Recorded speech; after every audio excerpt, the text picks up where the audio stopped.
Intro. Pyrocynical has recently been on a massive decline. He uses fans for money and a lie that has been used by other YouTubers like KSI, lied and done weird things during times of responding to and just during times of allegations, and has started to make his own community hate him. Pyrocynical is a popular YouTuber who on his main channel does video essays or deep dives on video games, movies, and TV shows, as well as other things. He used to be a MLG edit YouTuber, then switched to commentary. You might have heard about him from his past accusations that were not too long ago. These allegations exposed him in more ways than just one. Today, I'm going to be talking about how he lied to his fans for money and the overall downfall of Pyrocynical and his content, as well as the lies he's told, weird repetitive behaviors, and the allegations against him. He has been doing more and more that his fans expose him for, and it's just not really been publicized besides his own community on Reddit. Content hypocrisy and decline. Pyrocynical's content has gotten more and more predictable. The jokes he makes, the titles, the thumbnails, are all predictable in some way, shape, or form. His community even makes fun of it all the time. Pyro has made multiple remarks towards the YouTuber Moist Critical or Charlie for his voice, thumbnails, titles, jokes, and his videos overall. Charlie is known for a certain stereotype that he has on his own, and Pyrocynical would often make remarks about it. The thing is, Pyrocynical on his second channel, Pyro Live, is basically now a Moist Critical copy and paste, or clone. He doesn't try to be original anymore, and his community makes fun of him for it all the time, and he makes jokes about it as well. The thing is, the community is genuinely tired of it. As an ex-fan myself, this is why I stopped watching him.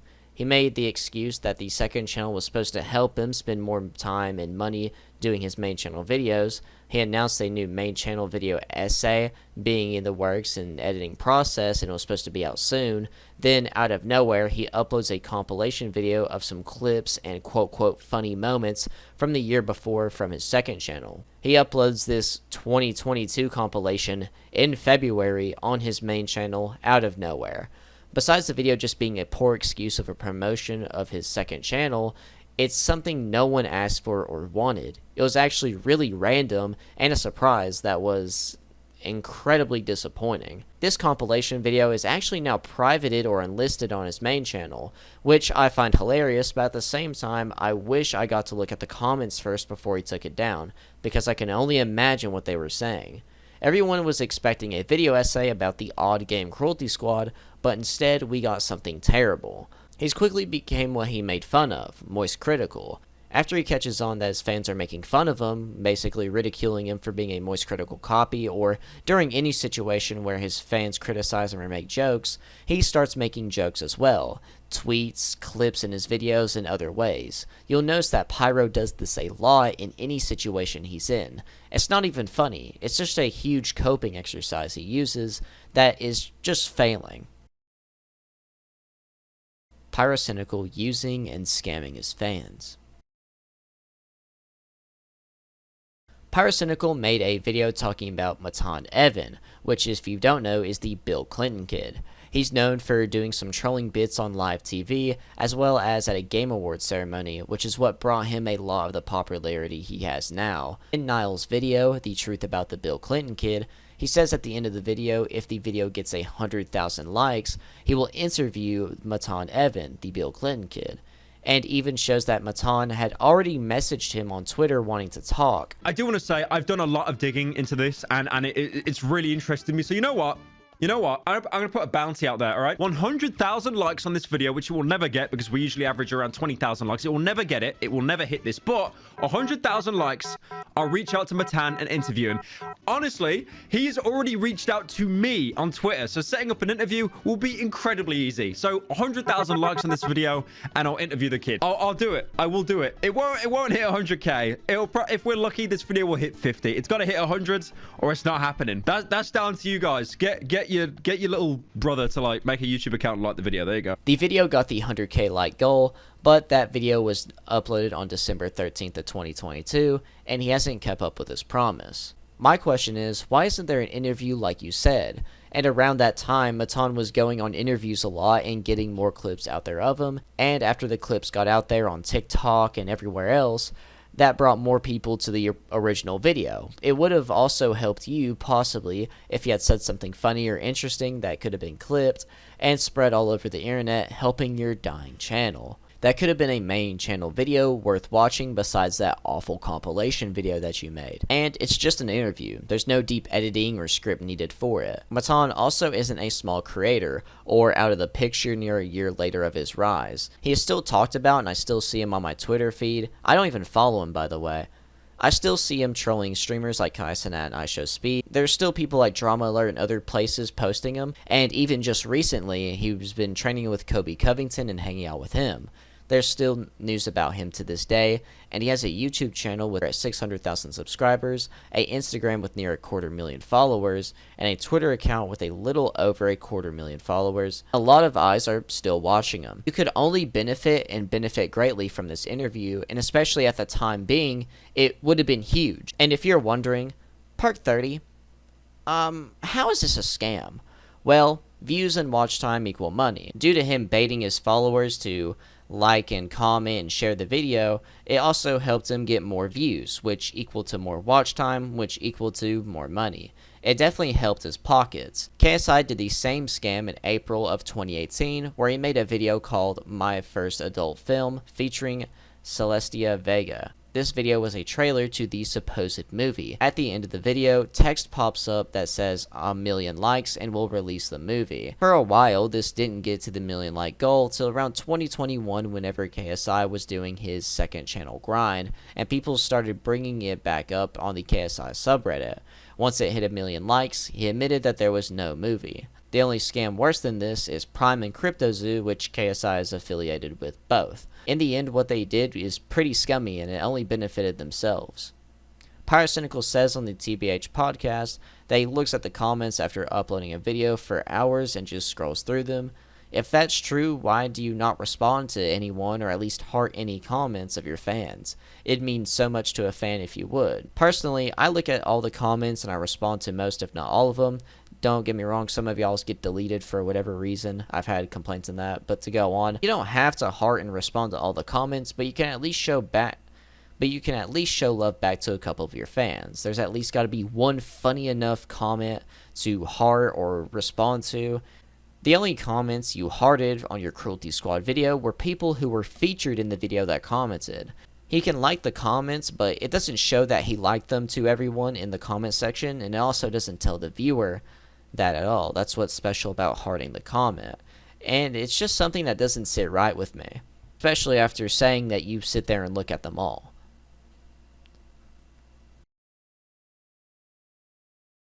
Pyrocynical's theft. I talked about streamers stealing people's videos by quote-quote reacting to them in a recent video of mine titled XQC is Awful.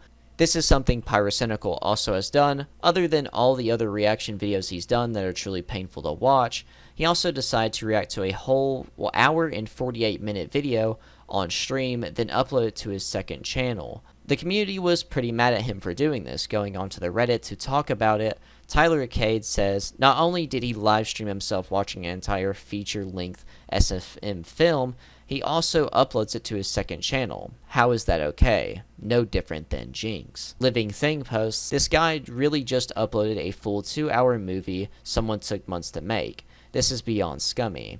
Scrabble But Why posts, Pyro Live moment with a Boondocks meme saying, Jinx watching Pyro do the exact same thing he did in 2016 but get praised instead. Which is true. Another hypocritical, get it? Critical thing he's done is as he's talked about Jinx before and other lazy reaction videos and channels. I'm talking about people that just sit in front of a video and just watch it. That's it. They watch the video. They don't trim the fat off the video, so like, you know, there's highlights. They literally sit there, watch a 10-minute video, and 90% of the time they just have blank expression. The thing is, you can't react to an entire video. It's impossible. There's only certain bits of the video that are going to, you know, pique your emotions, where you're going to either be happy, sad, scared.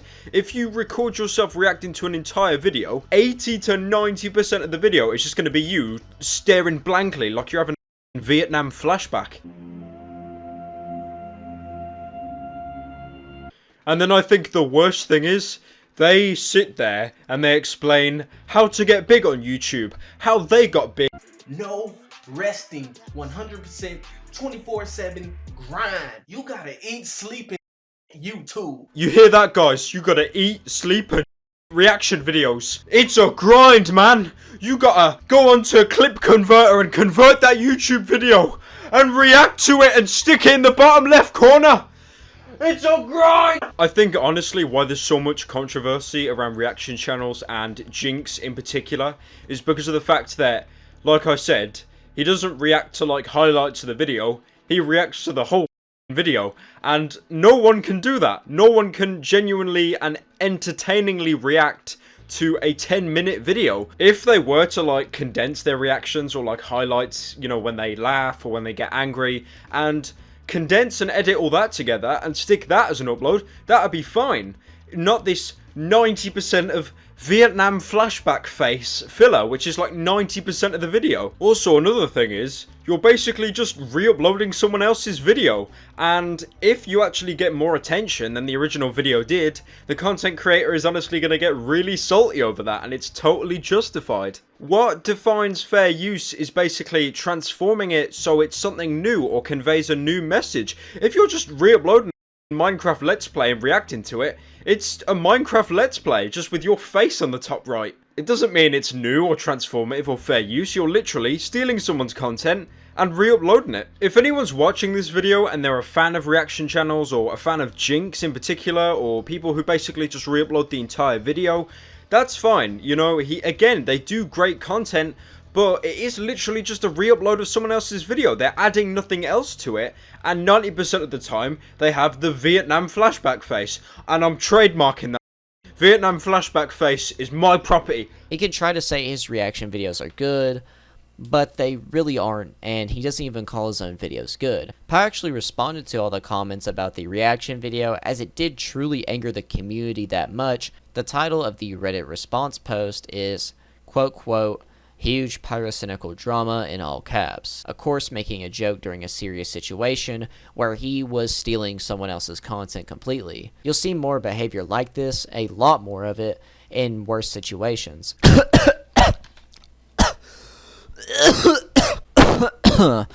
I don't think Pyro understands that, 1, he's not funny, and 2, making jokes about or during a serious situation doesn't make you look good at all, only more suspicious and worse. But to go on, the post says, "There's been some criticism regarding me uploading my reaction video to MSS Blue, how it's content theft. I've reached out to the creator and said to him how I was happy enough to remove the video entirely. He's gone on to say how he doesn't mind as long as it's apparent that's a reaction video. So, with his permission, I've kept the video up with reaction in the title of the video, and he's happy to keep it up. I mentioned to him before, and after our conversation, I was more enough than happy to delete it, but he said it's fine as long as it's explicit in the title it's a reaction video. Shout out to Chad, who was super open and friendly about the whole situation."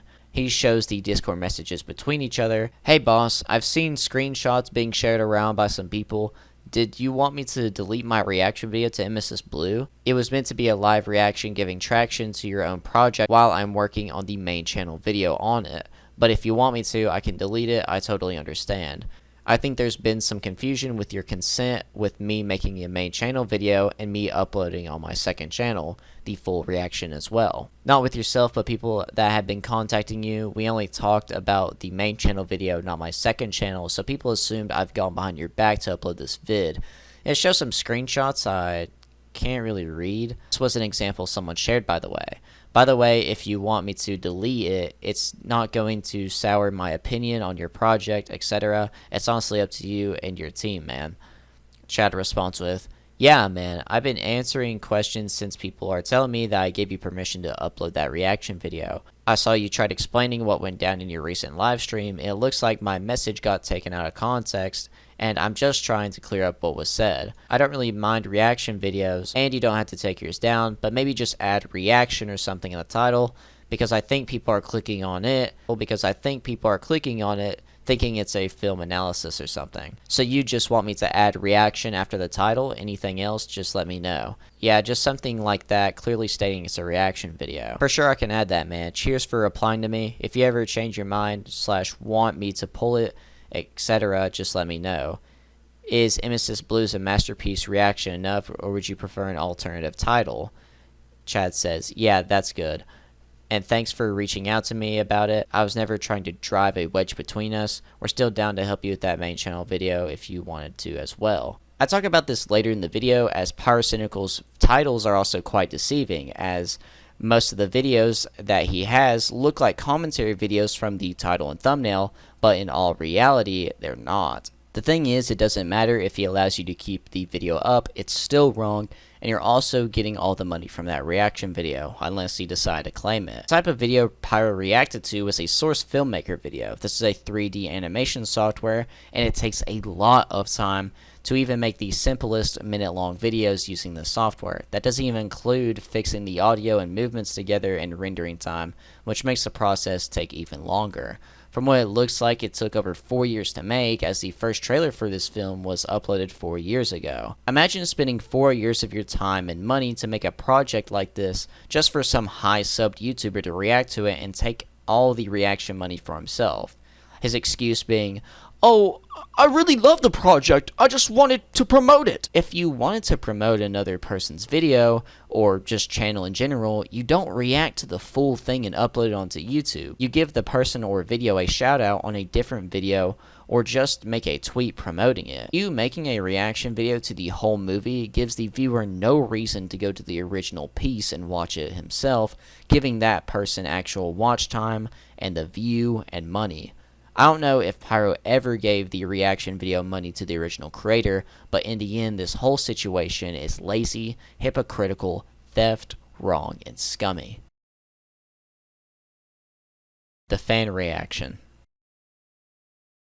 Pyrocynical's content on his second channel, Pyro Live, got so bad and obvious it was a Moist Critical clone, people started talking about it on the Reddit. Arius06 says, so a lot of people are complaining about the second channel and how the content feels really low effort. My problem is not just that the content isn't very good, it's that he's shown before that he can make great content for the second channel. But now it's so much worse. If you go back to the start of the second channel, the videos were really good. The Jackbox video, the computer building video, and the GTA video were all really funny and had great editing. It feels like now he just sits in front of a camera for 8 minutes and talks about whatever is the first thing to appear on Twitter. This is a good point I didn't think to bring up until I saw this post. The start of the second channel was actually pretty decent, and it looked like it was going to be just not really what it came out to be. He was streaming himself playing games, he played with some of his friends and notably Jay Schlatt, then he uploaded the stream highlights or funny moments of that stream not long after to that second channel. But at some point he decided to just start daily uploading about random subjects and reaction videos.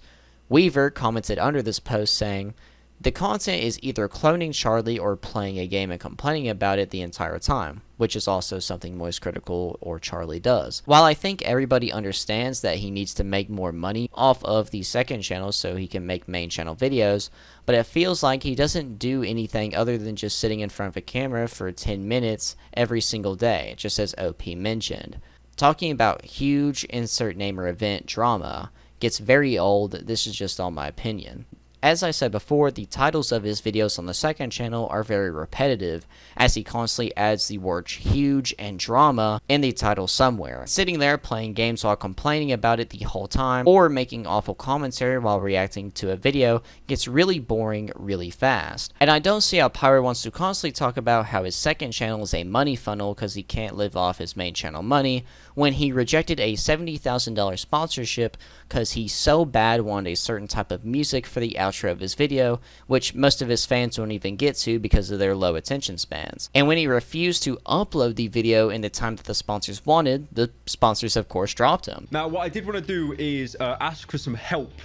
I haven't done that in a while. So as you know, on the main channel, there hasn't been an upload in quite a while, over a month, pushing nearly 2 months. The problem is we have a video, it is 100% done, and it's not one of these like le quirky TikTok film review. It's essentially a sequel to the Cry of Fear video. That one was called like the best free game you've never played, and this is like the second best free game you've never played. I'm really happy with it. I can't wait for you to see it. There is just one problem. The video can't be released because as soon as it gets released, it's going to get a copyright claim. Now, I know I mentioned this in my Utopia video, and this is kind of a reoccurring trend, but the problem is it's not the entire video that's going to get claimed, but just the very end of it. I don't know if you'll remember from like previous videos like Far Cry 3, Cry of Fear, Utopia, I do these kind of like outro montages. You know, I enjoy making them. I think they're really cool. It's like a good send-off for the video. People that have stuck around that long and they've had it on in the background when they're doing homework or something. And with this new video, I've done the exact same thing. I've done an outro montage, collecting like hours of footage, putting it together in a really good music video. And the music that I picked for it,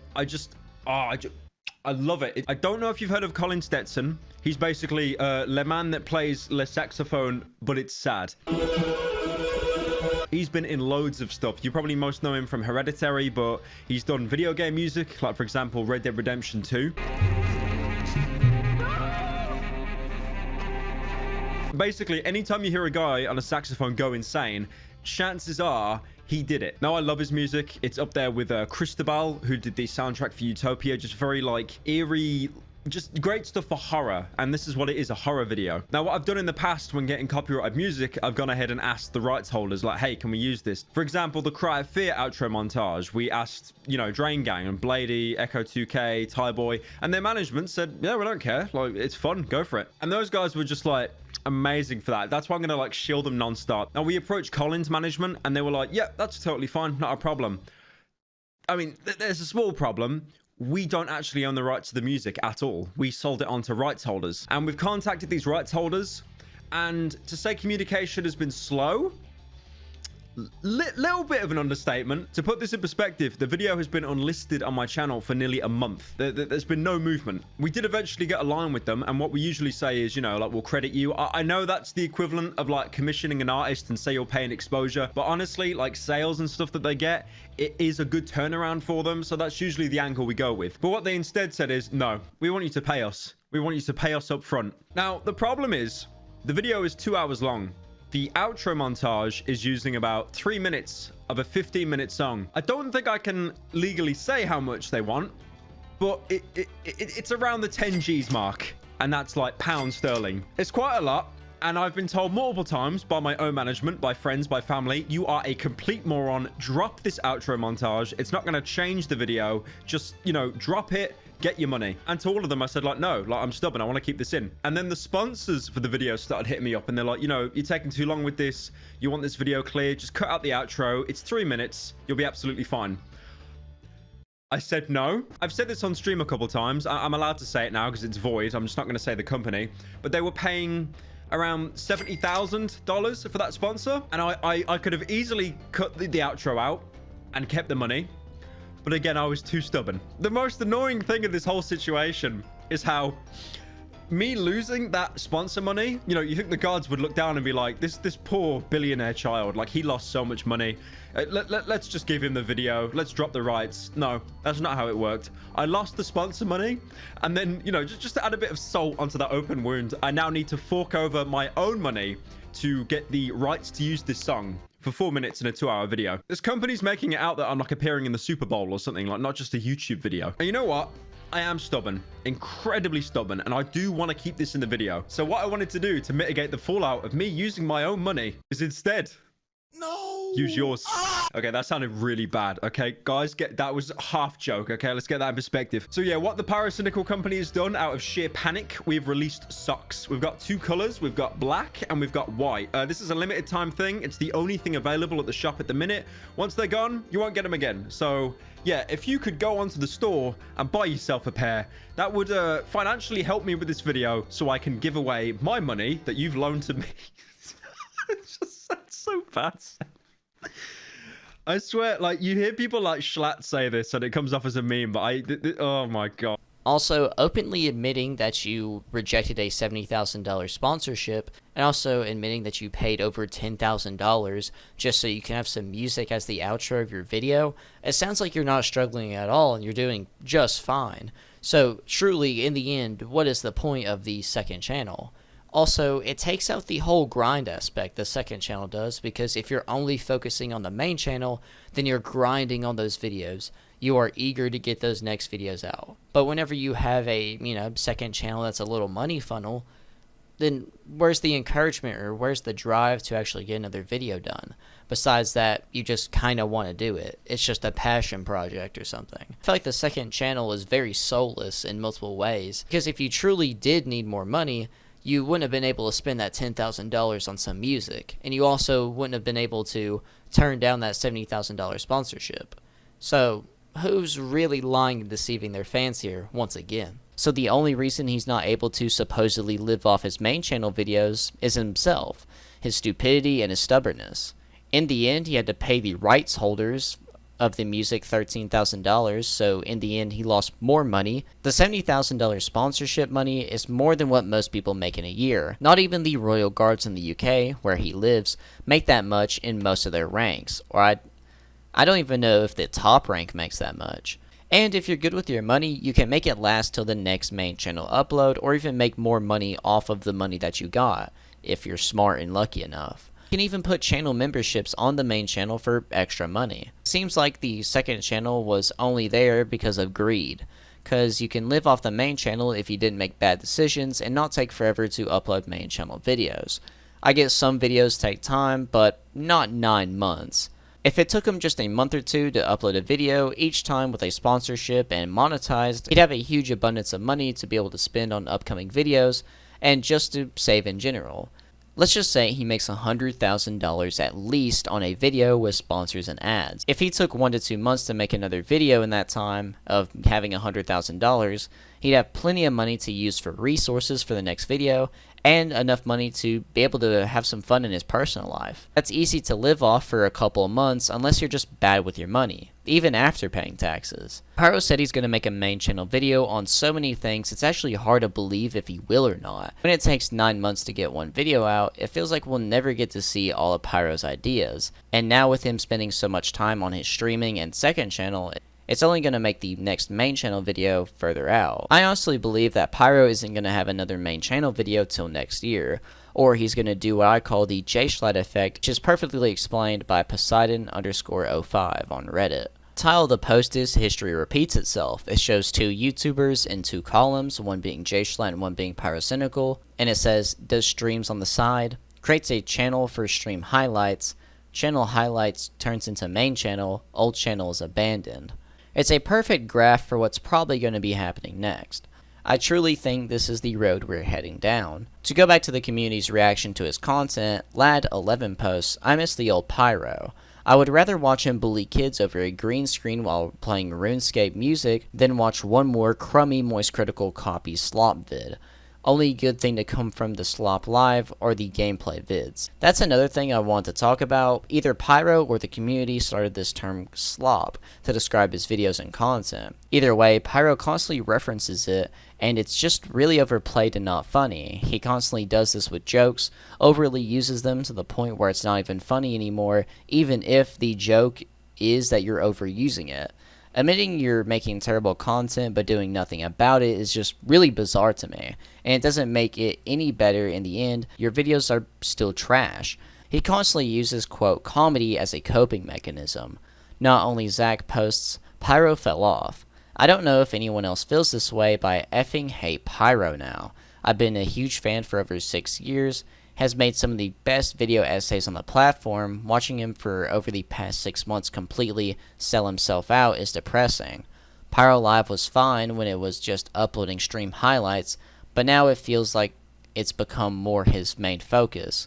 The constant crummy critical clone videos are effing annoying. He said that he is only doing it as a way to put more money behind his larger projects, but I don't feel like there has been much of a jump of quality since he sold out. I don't know if it's just me that feels this way, but this has just been bugging me for a while. I might have just grown out of Pyro, but I'm unsubbing. Zirko comments under this post saying, he says his second channel is minimum effort content so he can have some kind of income for his main channel, but I genuinely wonder how much time he'd be saving if he just worked on the main channel video. Especially since lately his second channel videos have been more high effort, not the content, just like there's more editing. This just shows how upset fans are, and both posts make good points. People were getting pretty mad, I guess, in the community about the posts criticizing Pyro for his recent uploads. Gustav_V makes a good response post to those people that I couldn't say much better. The post says, "We're allowed to criticize Pyro, you dumb mutts. I get that some people can be mindless and just annoying in their critique, but we are actually allowed to criticize Pyro when he does bad content. He isn't some deity worth of only praise and nothing else. People believe his Pyro Live content has gotten too lazy and boring, and it's fair for people to call that out, especially with the hour-long React video where he added very little to the actual film. Just because he explains the content will be cheap to fund the main channel doesn't make it fine. He has in the past made fun of people who do exactly what he does, so to see him now stoop that low is just ironic in itself. The argument, if you don't like it, don't watch it, is really effing dumb, when you actually consider that Pyro started off as someone who mainly just made fun of other people's content, even dedicating tons of videos to specific people he disliked. Then you can see that we are allowed to criticize things that are dumb, and what he's been doing currently is dumb and lazy." Again, well said. People in the community have wanted a series called ASOT to make a return. ASOT was like a scarce or drama alert video where Pyro would talk about multiple random subjects or dramas in one video. Moon Ghost Boy makes a Reddit post titled "ASOT died for this" with a video attached.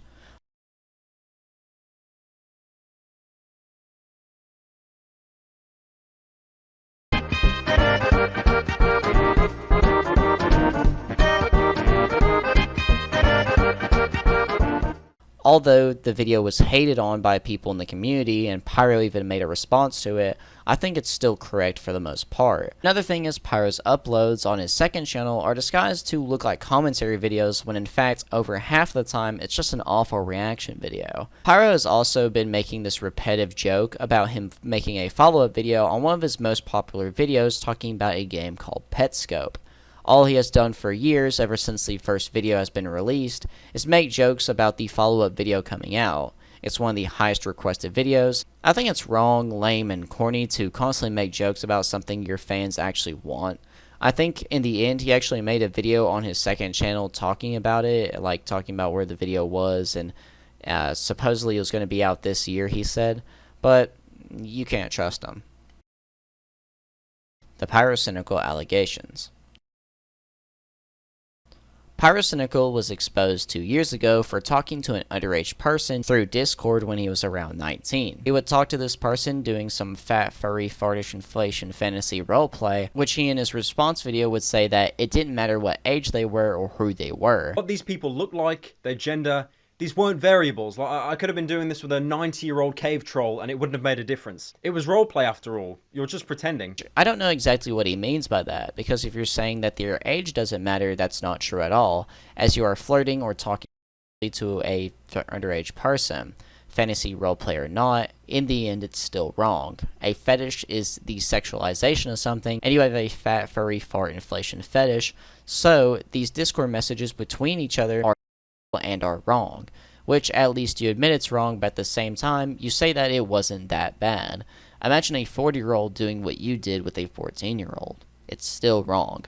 I only bump up the age so people can see and understand that it's wrong. Pyrocynical also seems to lie in his response video near the end. On a side note, unrelated to this doc, I've actually seen screenshots circulating around of someone who drew like fan art of my Fox character back in 2016. I then apparently replied to them, like jokingly saying not thick enough, and then asking for their age, and they said 15. So when people saw this, they instantly drew parallels to the grooming allegation. I asked them for a thick version, and they drew this, which isn't even really that different from previous things they drew before even getting into contact with me. These pictures are definitely sexual, especially with what you're into. It might not be big enough for you, but it's still drawing.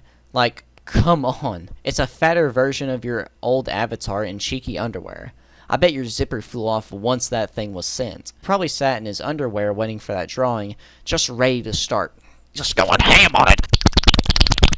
This drawing was also a bit different from the other drawings the artist has done from what you show in the clip, as none of the other drawings are quote-quote thick, as you would say, and you only showed one example of a possibly lewd drawing, which is the last drawing shown in the clip, but it still doesn't compare to the drawing you were given. The apology video also includes jokes and some other clips that just seem irrelevant and immature. Our conversations were leaked online by Ivory. Here's one of the more ones. I'd love for my Sona to be licking at his fat, sweaty, while rubbing his belly from behind, and then just having him gas all over my Sona's face. That'd be so nice. Or if mine was just underneath him, getting railed underneath his huge belly, and your Sona could be gassing non-stop as he mine like, huh? Well, to be honest, I'd pick you up, hug you while... Well, to be honest, I'd pick you up, hug you while rubbing you against my huge, sweaty moobs, then kiss your cheeks, telling you how much I loved you, and then kiss you on the lips and let out a hard, long belch into your mouth. Come on.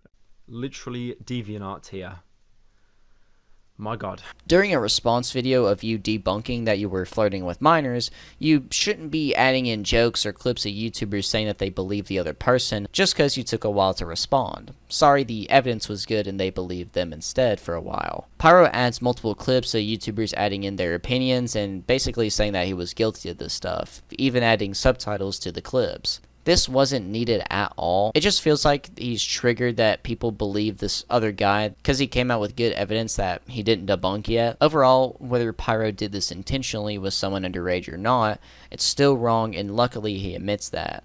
Ever since being exposed about this, he has made jokes about it and even talked about what he's into in depth on the TBH podcast. Whether he actually knew the person's age and was trying to delete all the Discord messages because he didn't want to be caught texting a 14-year-old, we'll never know.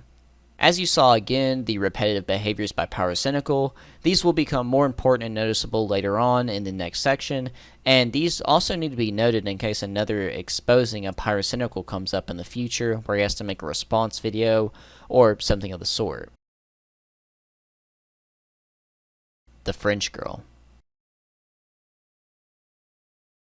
The French girl situation is a very deep rabbit hole of a awful toxic relationship of a 14-year-old French girl and a YouTuber by the name of Ancient Reality, who is 22 to 24 at the time. This situation has Pyrocynical involved in it and even exposed him, as Pyrocynical dated this 14-year-old French girl when he was 18, 2 months away from being 19. To add here, Pyro claims that the girl was 15. This will be important in a minute. This is even under UK's age of consent, which is 16 years old. From what Toastify said, they dated for 2 weeks. Toastify is a YouTuber who recently made a video on the French girl situation and did a deep dive into it, which ended up being a deeper rabbit hole than he thought. His video about this full situation will be in the description below. I definitely recommend watching it as it's a super good video, and he actually now is in danger due to exposing Ancient Reality, because Pyrocynical was just a small portion in this big story with Ancient Reality. But to go on, this video by Toastify caused an uproar against Pyrocynical and started the conversation all over again, even though Ancient Reality is the main culprit. Even though the video is on Ancient Reality, there are still points about Pyrocynical that need to be called out that I'll be talking about. Pyrocynical, when called out about this, uses Keemstar's one-time technically mistake, as Keemstar says the girl's age was 15, then 14, then 13. As we know now, 15 and 14 are likely. To be honest with how Pyro handled this situation, I'm more on the side that she was 14, as the girl says herself in the interview with Keemstar that she was 14, and Pyro is showing signs of being a liar and trying to hide and cover up stuff. Oh, and Pyro, do you remember those YouTubers that you used to be friends with before you blew up and like them off? You know how they've been contacting me saying that you've been dating some like 14-year-old French girl? Just please swing at me. If you're gonna swing at me, dude. Let me know, because I got a files on top of files to swing back at. Now, immediately, the first thing that comes to mind, and one of Pyro's main defenses in his video, My Experience with Keemstar, was that Keem was glaringly inconsistent in the French girl's age. Now, if any of you didn't notice that, he just deliberately lowered the age. Now, originally, this alleged girl was 15, and now Keemstar has lowered the age to 14, probably to make it sound even more impacting and incriminating. And guess what? Later on stream, he lowered the age again to say the girl was now 13, and on top of that, basically insinuating that I was a file. So this man has lied about the age of this girl on 2 separate occasions, and knowing Keemstar, this girl will probably be an embryo by next week. 2 days after Pyro's video, Keem would tweet out a DM where Pyro is discussing a relationship and saying he was fine waiting for the French girl to reach the age of consent. Pyro then posted a response on Reddit where he confirms the conversation was real, even noting that he'd contacted the French girl to ask if she'd leak the screenshot, and provided additional screenshots of their conversations. Now in this post, Pyro admits he thought she was 15, but in a 2020 interview, Lou came back to the public to say that she was actually 14 when it all happened. Lou's testimony of her age can also be backed up by vagabonds, who said the same all the way back in 2016. Again, you can decide for yourself on who's lying and who's telling the truth, but I tend to lean towards Lou's story, because if you look at Pyro's Reddit post, he exhibits the behaviour of a liar. You have to understand, the first position he staked was that it was entirely baseless. This story is total. Now in this Reddit post, he was confirming that the conversation was real and they had a relationship. He starts off by saying that Keem is trying to insinuate there was a relationship going on. Pyro then goes on to emphasize that they were not dating, and over the next paragraph basically says that what he really meant when he said relationship was him supporting her because of tough times. This is a lie, and I know that because more excerpts of the conversation exist. You can see right here, the French girl is arguing about why Pyro dumped her, with discussions on if he broke things off because he didn't want to be seen as a pedo. They are literally talking about breaking up, and if Pyro's role was just to be supportive, then you'd think he would maybe intervene and be like, hey, sorry, no, we weren't dating at all in the first place. It is a blatant contradiction and a bold-faced lie. Another excerpt from Pyro's Reddit post reads as follows. When Keem DM'd me and asked if I was dating a 15-year-old, I denied it, because we never were in a relationship. I really don't see how simply communicating with someone of the opposite gender can instantly jump to something. Notice the careful wording here. Whilst Pyro denies that they have a relationship, he specifies even though that was not even a part of Keem's original DM in late March. Pyro basically boils down a complex situation to a few sentences in his favour, and yet this Reddit post, littered with lies, was largely ignored. What Pyro did was a stretch, and a weird one. I originally thought that Keemstar couldn't really remember the exact age at the time, but wants to make it clear that something was going on with the girl, but you will soon figure out what actually happened and why he changed the age so many times. But due to Keemstar getting the age wrong, Pyrocynical, as well as his friends, would use this to their full potential and act like the girl didn't exist and the whole 14-year-old French girl situation was fake and made up by Keemstar. And this was something he could do easy, as Keem is a controversial and hated person on the internet. They'd make jokes, references, and tweets about it. People began to think that she actually didn't exist and that this was all fabricated. But that's far from the truth. It was quickly overshadowed by Grade and Leafy's videos on Keemstar, and the French girl was viewed as a claim that was entirely fabricated by Keem. Even her existence entirely was viewed as a product of this lie, with many proclaiming that she simply wasn't real, becoming a meme in the community. She ain't no 15-year-old French girl. As an example, here's a tweet from Nopify that says, "You didn't really talk about your 15-year-old ex-girlfriend in the video." Here are some replies from the time that say, "Didn't he clearly say it was made up in the video? The one that doesn't exist? Why should he have to? It's obvious Keem made it up, considering how much he changed the age." But without a doubt, the French girl was real, and the evidence found suggests that Pyrocynical had a short romantic relationship with a 14/15-year-old whilst 18. On top of that, he seriously downplayed and lied about the nature of it on 2 separate occasions. Pyrocynical actually was in a relationship with this girl, as shown in Twitter DMs with each other. A friend of Lou, the 14-year-old French girl, got into her Twitter account and found the breakup texts. The texts read here. "Like I said, I was happy to wait for you to hit 16. You didn't though, lol. But there was so many people stalking us and trying to get info from us. Then you didn't give a S. So I ended the relationship so they wouldn't attack you or me anymore. Oh, TBH, they didn't ever attack me, and they had no proof to attack you, XD. You attacked them on Twitter, which added fuel to the fire. In quotes, cool when you want. Why would he have a problem with you? Oh yeah, because sometimes when you fight it's not cool, lol. Otherwise you are a cool person. Alright, we're honestly just going in circles. I didn't leave you for quote-quote YouTube fame or whatever argument like that, and let's be fair, we were only talking for 2 weeks, so it wasn't like a lifetime relationship anyways. I think a lot of things have been taken out of context, And it's probably best we don't speak again, because we just end up arguing over different opinions. LOL, okay, see ya, if you wanna, have fun. I just can't go back, but trust me, I wish I could've. Okay, you have no proof I left you for fame, what are you on about? What? You literally message me nearly daily now talking about how I left you for subs, like the most generic argument ever with no points. Didn't you read? Everyone pulls the "you left me for fame" talk. I didn't leave you because I didn't want to get seen as a pedo. I don't say for fame, you just didn't forcefully want to be seen as a... I don't know what imply means. LOL. I'm not saying Mick shouldn't trust you, I'm just saying what you done to me, like telling Nopify and Cobalt I left you for fame. I don't like how you used me to get infos from Nopify. Seems to be the running theme here, which isn't true. Nah, I meant you left to keep your channel safe because you didn't want to be seen as a pedo, not because you have 600,000 subs, LOL. And I understand that you wouldn't like to be seen in that way. Aha, aha, aha. No one would want to. Don't worry, I regret what I did. From what it looks like, Pyro only cut ties with the girl because people were looking into their relationship and he wanted to save himself and his channel.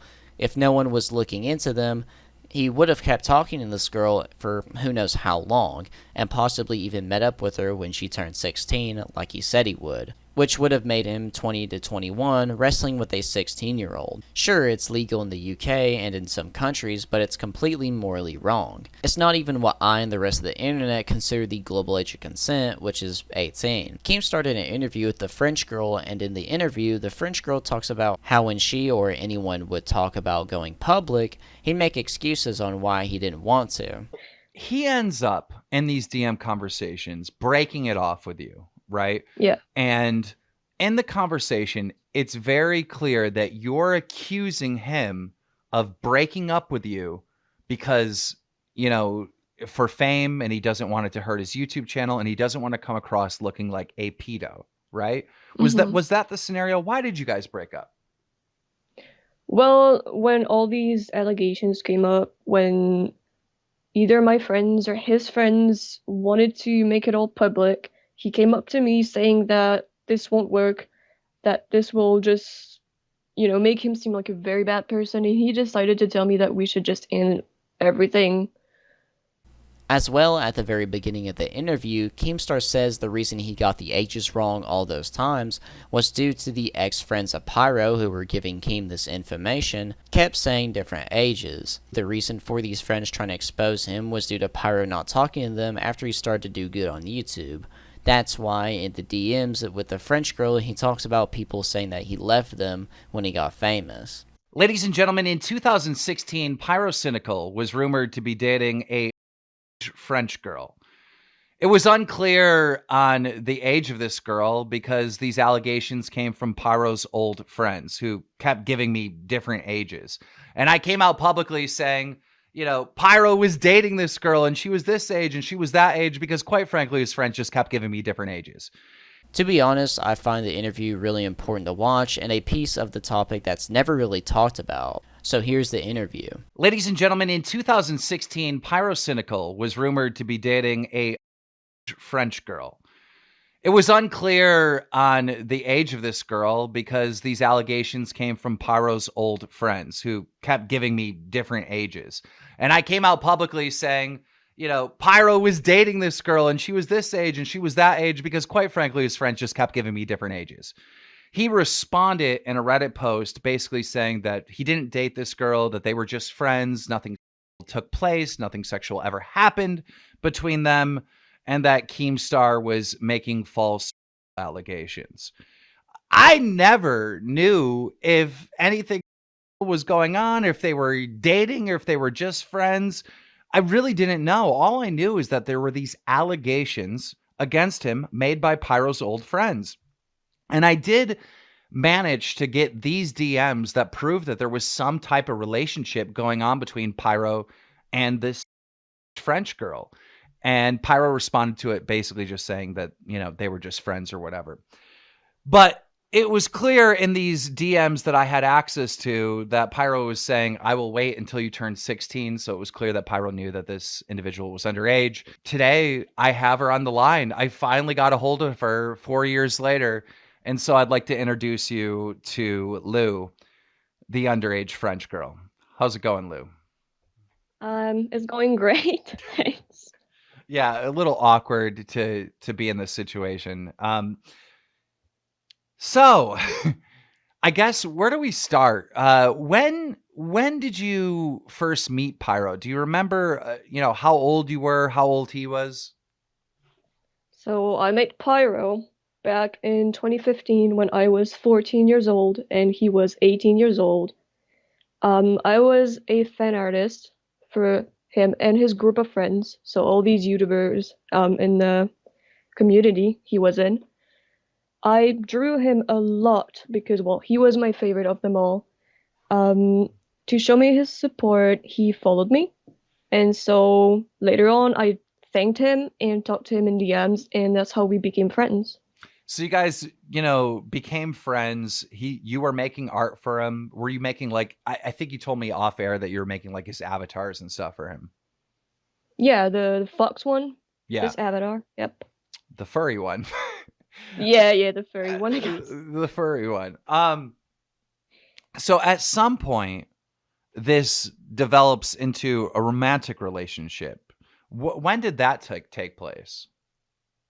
Well, not very long after. I guess we'll have known each other for like a few months before this happened. Mhm. In DMs, we did start maybe a little bit flirting, saying that, well, we like each other's personalities and he appreciates what I do for him and I appreciate his company.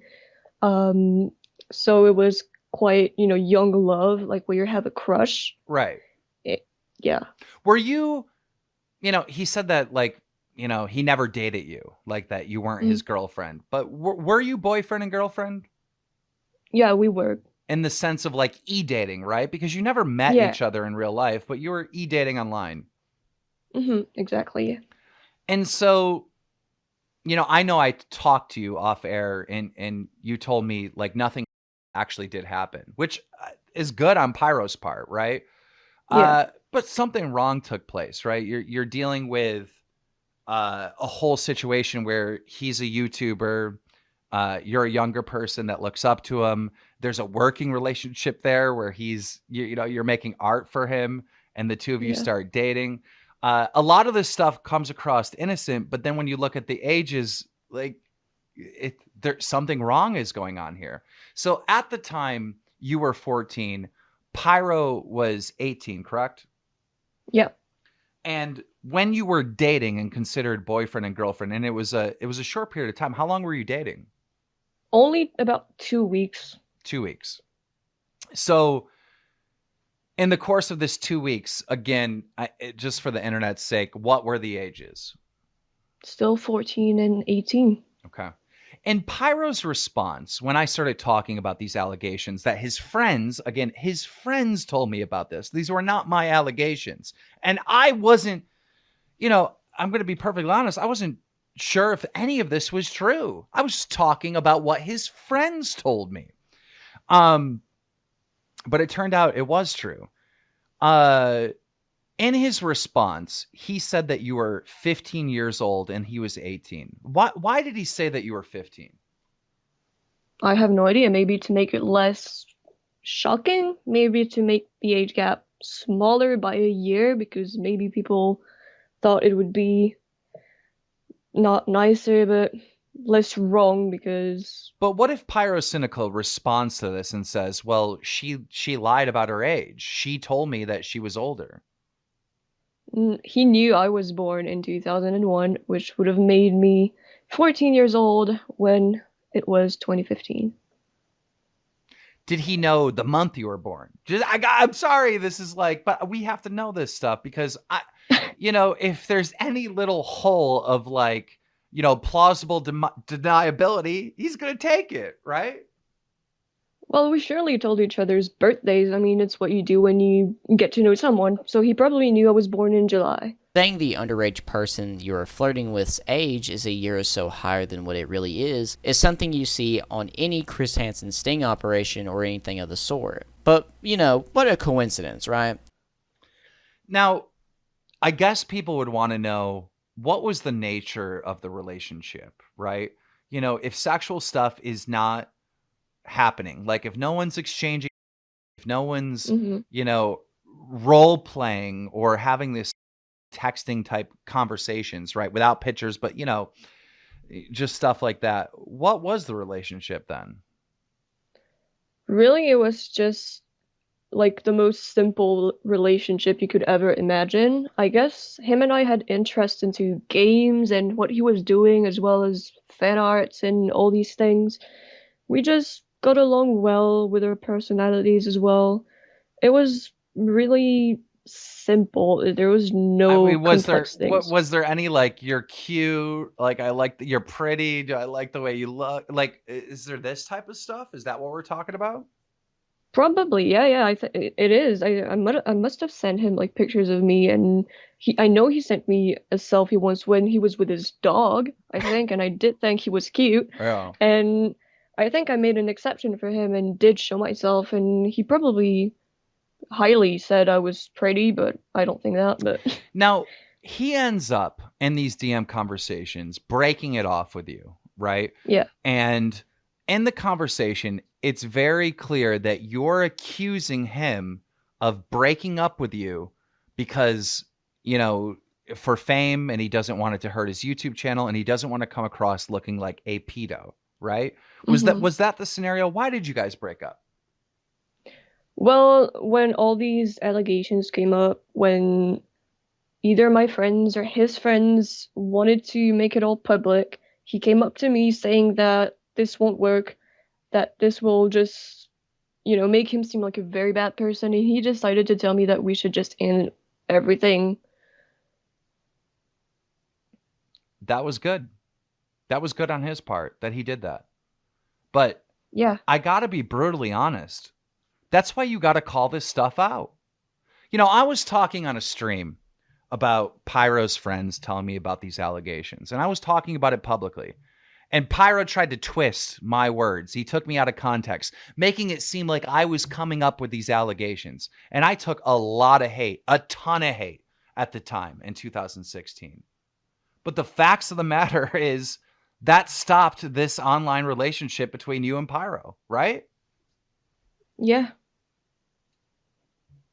I'm happy about that. There's more that we talked about in private that has little to do with Pyro, but Pyro is still involved. After you broke up with Pyro, or you know, he broke up with you rather, Hmm. you started dating another person in his friend group, right? Yeah. And did Pyro know this other person's age? He did. And how old was the other person that you started dating? 23. 23. And how old were you? 14, turning 15. Who knew about this, right? Because I know we're going to get into it and we're going to talk about it. This other relationship that you were in. But what other YouTubers knew about this? That this 23-year-old YouTuber was dating 14-year-old you at the time, turning 15-year-old you. Who knew about this? So obviously there was Pyro that knew about it.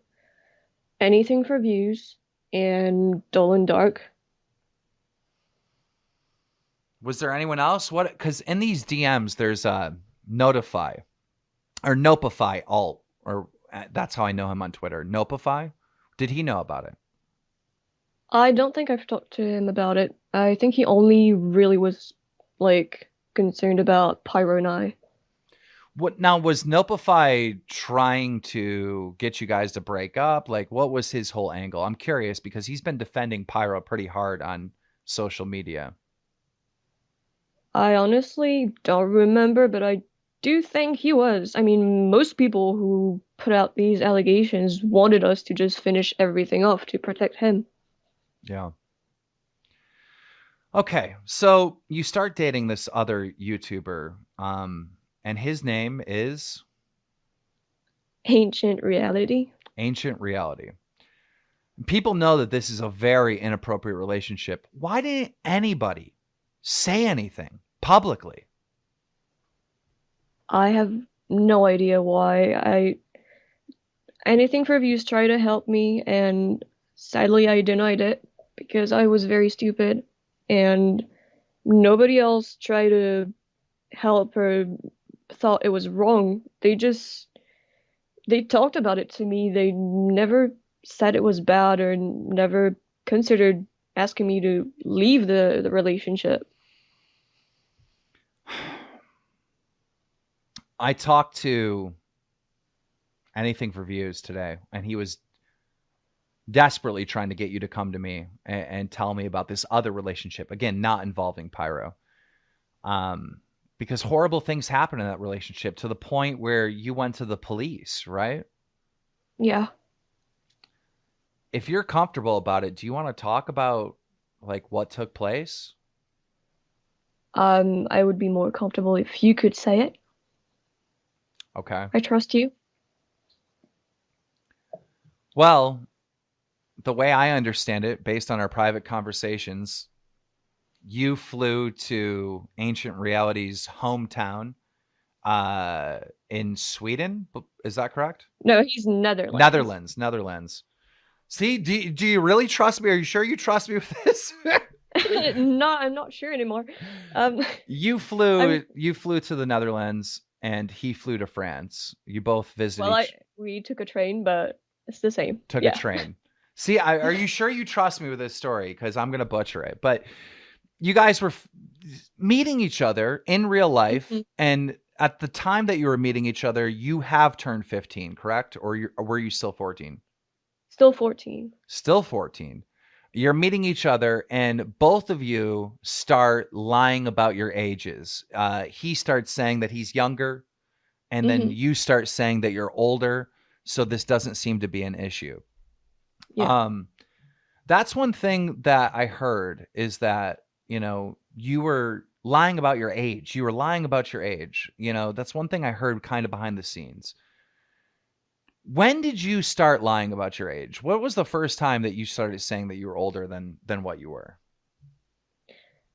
He wanted me to tell that I was 16, so he wouldn't seem like, it was very bad. So the first time you start lying about your age is after the Pyro online e-dating relationship.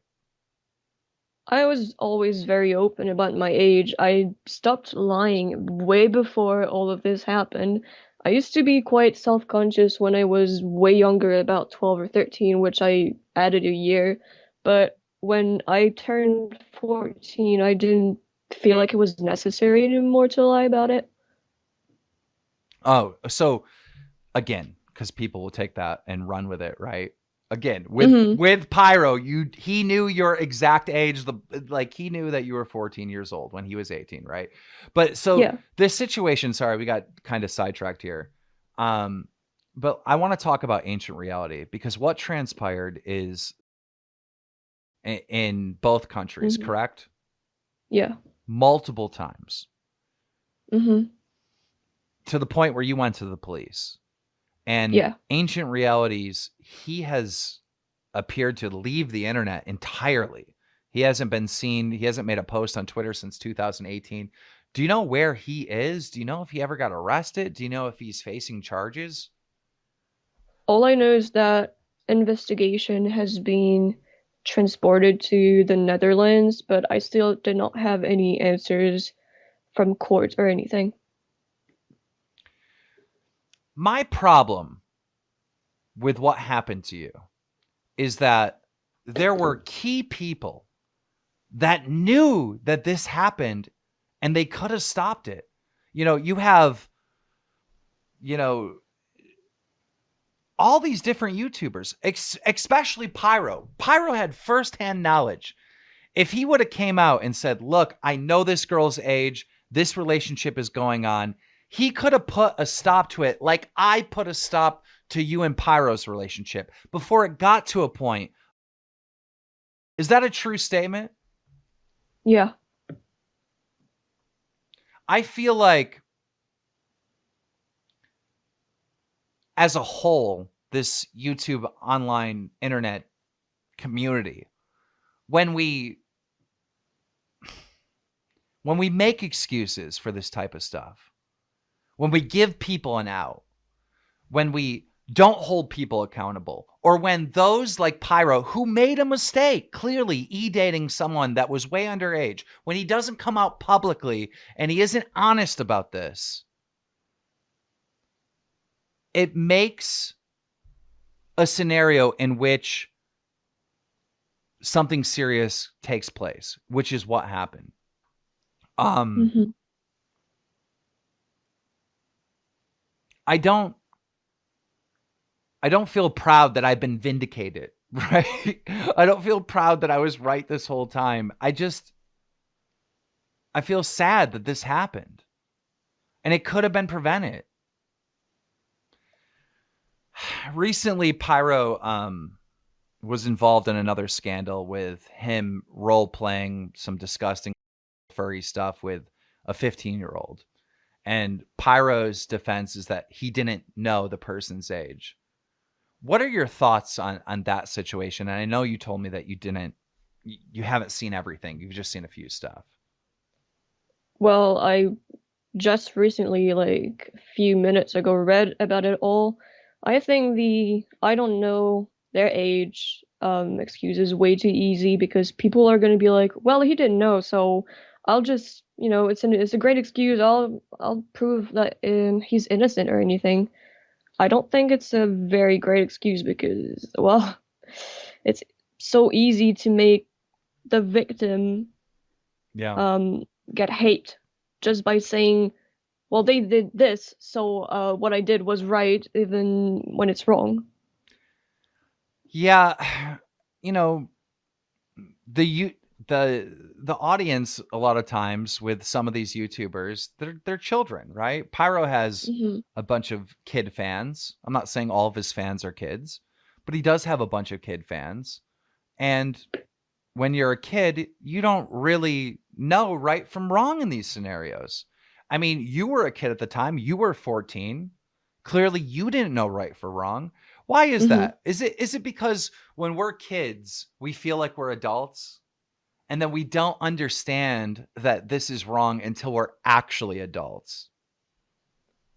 I think you just don't understand the proportion of how bad it can get.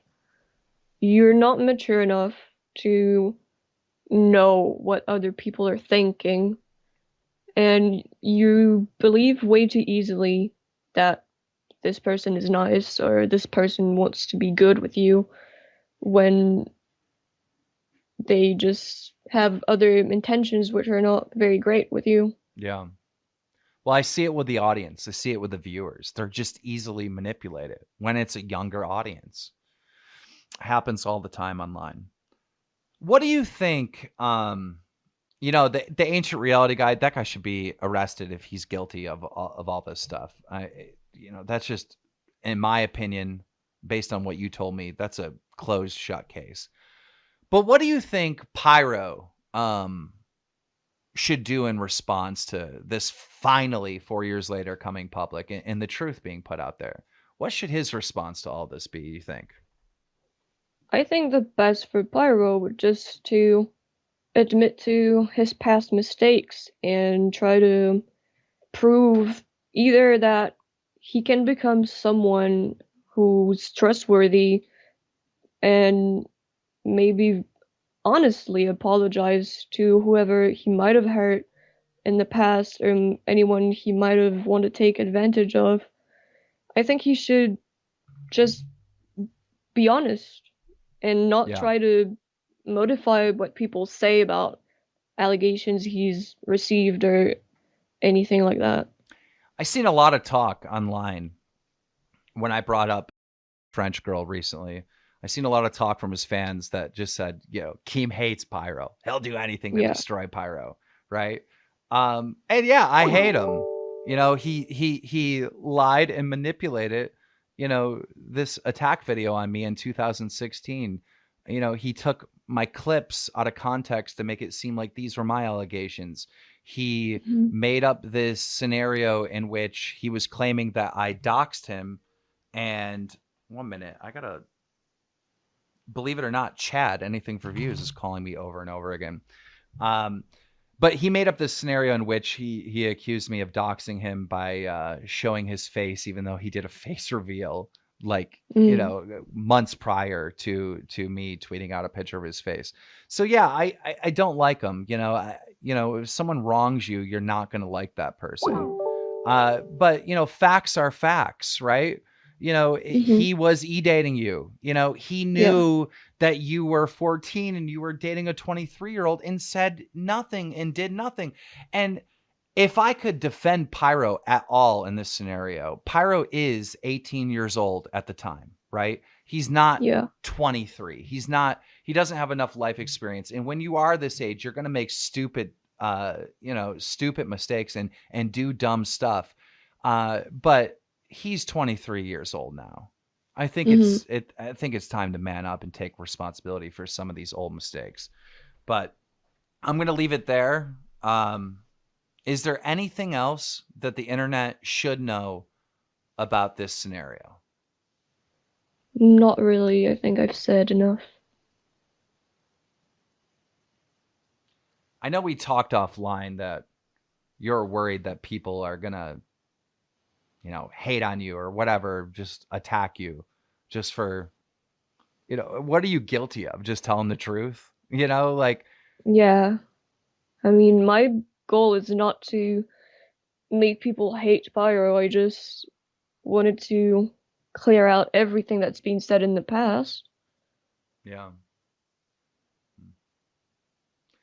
All right. Well, we're going to leave it there. Thank you so much for coming on. And I'm sorry that all this happened to you. Sincerely. And when looking up a response about the 14-year-old French girl being interviewed, and just a response about the whole situation in general, besides the deceiving video by Pyro, which was shown earlier when it all first came out, I found nothing, which to me seems pretty suspicious. Pyrocynical has a weird opinion on relationships, as during both of these situations, he automatically jumps to say that they weren't sexual in any way, and it makes it seem like you are only in a relationship if by what he says. Just because you weren't being with her doesn't mean that you wouldn't get to that point in the future, or that you weren't dating or talking. Again, with the repeated behavior. Pyrocynical gets into a serious situation that exposes something very serious about him, and once again, him and his friends make jokes about it. Again, he uses jokes to cope with it, I guess, but it's very weird and suspicious. End. In the end, Pyrocynical has done a lot of scummy things, and has needed to be called out on it. Besides making jokes about serious situations, scamming his fans, possibly being a groomer, and acting sketchy when exposed, he's truly a content creator with such high potential, but he is slowly throwing it all away. I feel he is about to go down the iDubbbz effect, which you can also call the H3H3 effect, where a popular OG YouTuber has a huge decline purely on his own accord. Put that in Urban Dictionary. As well, hey, put that J-Schleit effect in there too. It's where you make your second channel and just upload on it from now on, never to upload on your main channel again. Put that one in Urban Dictionary as well. Make sure to tag me or put me as the credit. As shown in the video, he is losing his main fans, and if he takes forever to upload on the main channel, he will simply be forgotten. He just makes deep dives or explanations on videos. Oh, God. I mean, he just makes deep dives or explanation videos on video games or TV shows and movies. I feel the second channel was just an excuse of attempting to stay relevant. Talking about certain subjects or dramas on the second channel is not as bad as the reactions, but when you're grasping for straws, talking about random subjects or reacting to random videos, that's where you fall. I think another example of him trying to stay relevant is his Twitter, as it sucks. Sadly, Pyro has a lot of hardcore fans. Although he's losing some at the moment, others will still defend him. You'll probably see people defending him in the comment section below, saying some very sketchy things that possibly even expose themselves.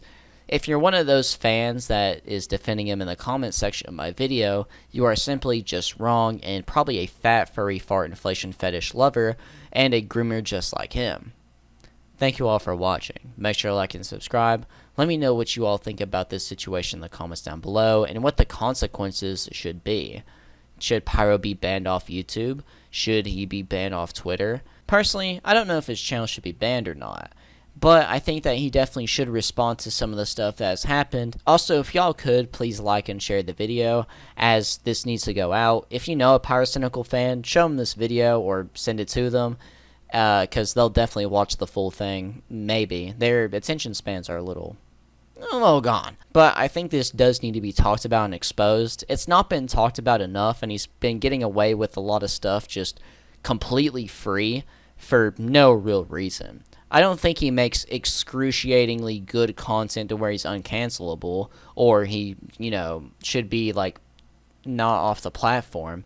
He takes forever to upload, so in the end, if his channel was gone, there would be no difference. And to be honest, YouTube would be a better place. And if he got banned off of Reddit and Twitter, he wouldn't be able to text underage fans anymore. So that'd be another good thing. But in the end, I'm PERK30, and... Wait, that's not a funny outro. In conclusion, is the perfect example, is the perfect example, is the perfect example, is the perfect example, is the perfect example, is the perfect example, is the perfect example, is the perfect example of what zero pussy does to a motherfucker. And I knew his age all along.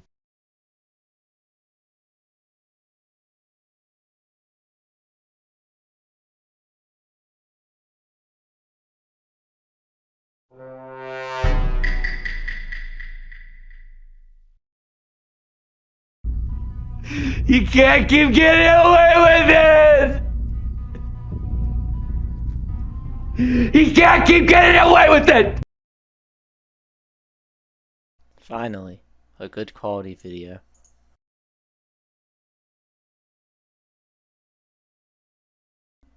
This is like the exact face like Pyrocynical. This is what Pyrocynical looks like when he talks to minors. He's like, shh, don't tell the public, please. This is what he did to the 14-year-old French girl. Shh, don't tell Keemstar. Please don't talk to Keemstar. Shh. I bet he's doing this right now to a girl at the moment, just like, shh, don't tell him. I'll give you half of the second channel revenue. Shh.